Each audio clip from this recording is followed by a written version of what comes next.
નમસ્કાર, આપ જોઈ રહ્યા છો નેશન પ્લસ ન્યૂઝ. હું છું આપની સાથે હેતલ. ગીર સોમનાથના તાલાલા તાલુકાના રમરેચી ગામે લગ્ન પ્રસંગમાં આવેલા યુવક ભરત સોંદરવાના શંકાસ્પદ મોતનો મામલો વધુ ગરમાયો છે. આજે મોટી સંખ્યામાં મૃતકના પરિવારજનો અને દલિત સમાજના અગ્રણીઓએ તાલાલા પોલીસ સ્ટેશને ધામા નાખ્યા હતા. રમરેચી ગામે શંકાસ્પદ હાલતમાં મૃતદેહ મળ્યા બાદ આજે તાલાલા પોલીસ સ્ટેશનમાં વાતાવરણ તંગ જોવા મળ્યું હતું. દલિત સમાજના આગેવાનોએ ડીવાયએસપી સાથે રૂબરૂ મુલાકાત કરી સમગ્ર કેસની તટસ્થ તપાસ કરવાની માંગ કરી હતી. પોલીસે આ મામલે આશ્વાસન આપ્યું છે કે આગામી 15 દિવસમાં જવાબદારો સામે કડક કાર્યવાહી કરવામાં આવશે.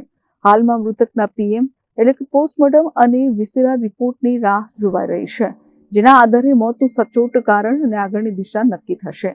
જ્યારે અમને આ વસ્તુની બધી ખબર પડી એટલે પોલીસ પાસે અમે માંગણી કરી છે અને પોલીસે અમને 15 દિવસનો ટાઈમ પોલીસે લીધો છે અને પોલીસ કહે કે 15 દિવસમાં અમે આરોપીને જાહેર કરી દઈશું.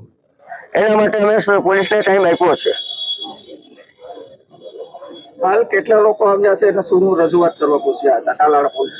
અમે જુથર, મારું ગામ જુથર છે, ત્યાંથી અમે લોકો જુનાગઢ જિલ્લાના મેંદરડા તાલુકાના સોમનાથ તાલુકાના અશક્ત વ્યક્તિ લોકો બધા આવ્યા છે. હજી રસ્તામાં બાકી છે આવવા માટે માણસો, પણ અમે કોલિંગ દ્વારા કીધું છે કે અહીં રજૂઆત કરીએ છીએ, ત્યાં સુધીમાં પહોંચાય તો વાંધો નહીં, બાકી પછી આગળની કાર્યવાહી જે 27 તારીખ પછી થશે કે આનાથી ડબલ પબ્લિક હશે અહીંયા. હાલ પોલીસે શું આશ્વાસન આપ્યું છે?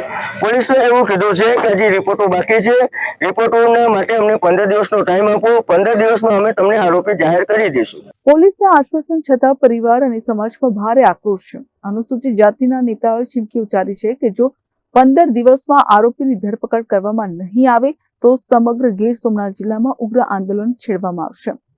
ગઈ તારીખ 7ના રોજ અમારા જુનાગઢ જિલ્લાના માળિયા તાલુકાના જુથર ગામના યુવા આગેવાન, સામાજિક ન્યાય સમિતિના ચેરમેન અને અમારો લડાયક યુવાન ભરતભાઈ સોંદરવાની તાલાળા તાલુકાના રમરેચી ગામે જે હત્યા થઈ છે એ બાબતે આજે અમે સમાજના આગેવાનો, ભરતભાઈના પરિવારના સભ્યો, આ કેસના તપાસ અધિકારી અને નાયબ પોલીસ અધિક્ષક કેંગર સાહેબને અને એમની ટીમને મળવા માટે આવ્યા હતા.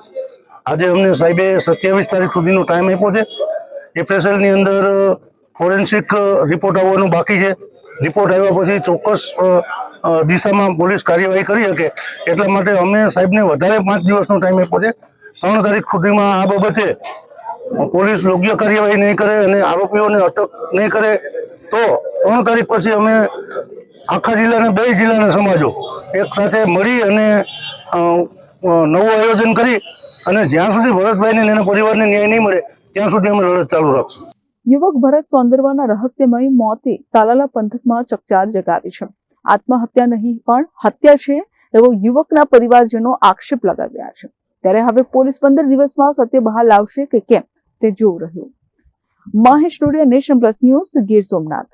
સમાચારોના સતત અપડેટ મેળવવા માટે અમારી નેશન પ્લસ ન્યૂઝની યુટ્યુબ ચેનલને સબસ્ક્રાઇબ કરો, બેલ આઇકન દબાવો અને જોડાયેલા રહો ફેસબુક, ઇન્સ્ટાગ્રામ અને ટ્વિટર પર.